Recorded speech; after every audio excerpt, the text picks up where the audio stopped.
Let's say zirconia. You said that if you have that impact, it's going to go to the path of least resistance. It's going to go to the weakest point, Yes. right? Which we're saying the weakest point is where the implant is integrated to the bone. Yes. That's your weakest point of. So then, what happens if that's where your impact always goes to that implant? Okay, so as I said, we have multiple factors.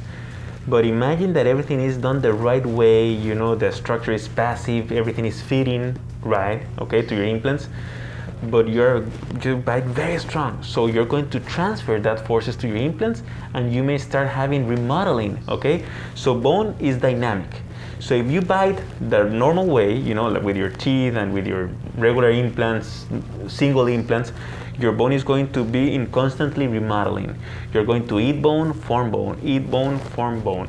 If you overstress that bone, you're going to activate more the eating cells. So you're going to eat more bone and you're going to start having, like this case, for example, that you have bone loss. So that's not because you have an infection sometimes, it's because you only have over stress on that part of the bone. So if you're a strong biter and you have a very strong structure, you're going to overstress the bone around all the implants, okay?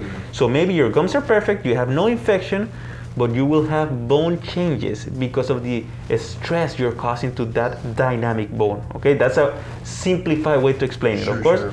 And then we have multiple factors. So imagine that you have that, and then you have bad hygiene, you have bad gums, you have other factors. So we start adding factors, so it's not that predictable. That's why we need to manage and be obsessive trying to avoid negative factors.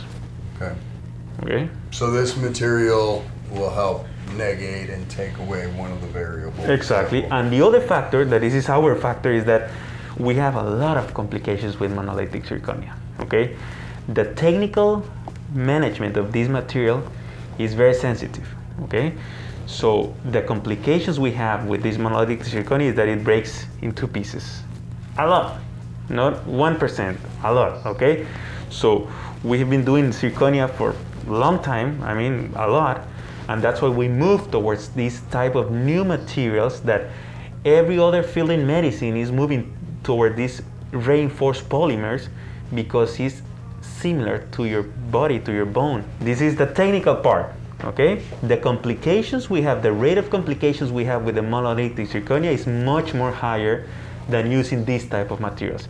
Yes, technically for us it's much more difficult to fabricate these teeth because we need to do those. It's harder to fabricate these teeth over the zirconia. Yes, in the sense of the time-wise, exactly, labor-wise, cost-wise, customization, at least 5 times more than doing the zirconia. Yeah. Designing how we do parts. Okay, so it's technically more difficult. Right. Okay, but of course it's much better for you.